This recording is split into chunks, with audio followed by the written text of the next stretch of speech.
What?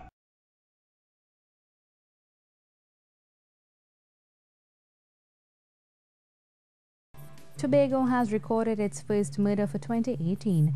The victim is 47-year-old James Wise of Crown Point. Police said he was found bound and gagged with chop wounds about his head and body.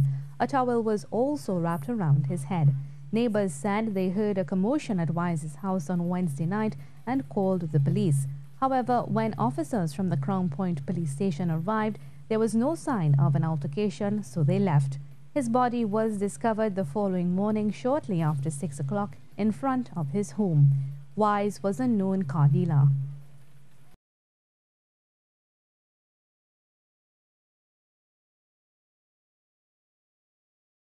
The Minister of Health is displeased over an article by academic Dr. Stefan Gift on the dangers of being vaccinated.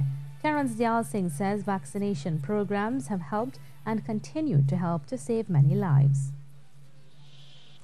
I am quite disheartened that an academic in Trinidad and Tobago would jump on that bandwagon and condemn a vaccination program which has proven worldwide to be effective.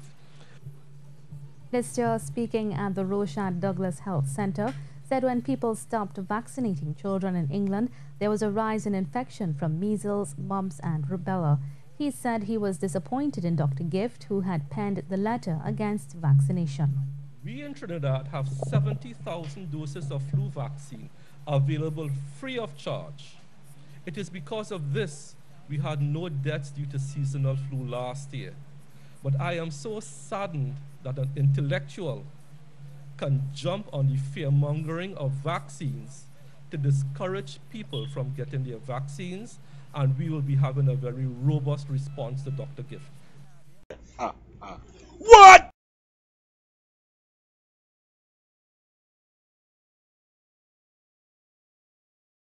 Having your government services available online, though ideal, is not good enough. This from Secretary General of the Caribbean Telecommunications Union, Bernadette Lewis.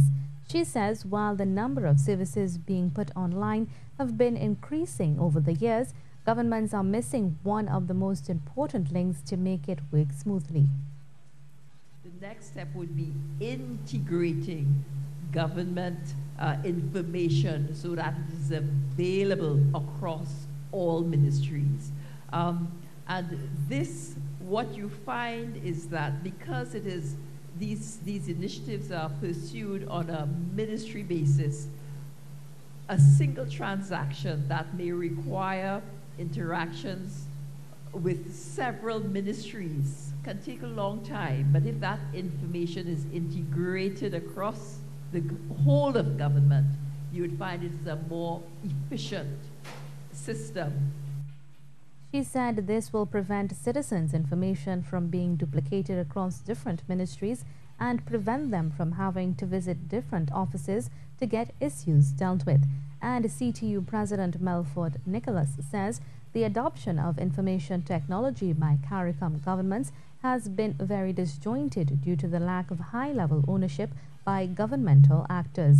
Mr. Nicholas is the Minister of Information, Broadcasting, Telecommunications and Information Technology at the Government of Antigua and Barbuda. He says e-governance should not be a thing to fear since it creates more jobs than believed. Based on the experiences in Antigua to date, we have seen our pursuit of e-governance moving to the creation of more jobs rather than less jobs. It is simply because in the transformation process, so much has had to be done with respect to the digitization of the records of the government that has produced a whole industry in and of itself. There are many silos of information stacked within government. What? Who says so?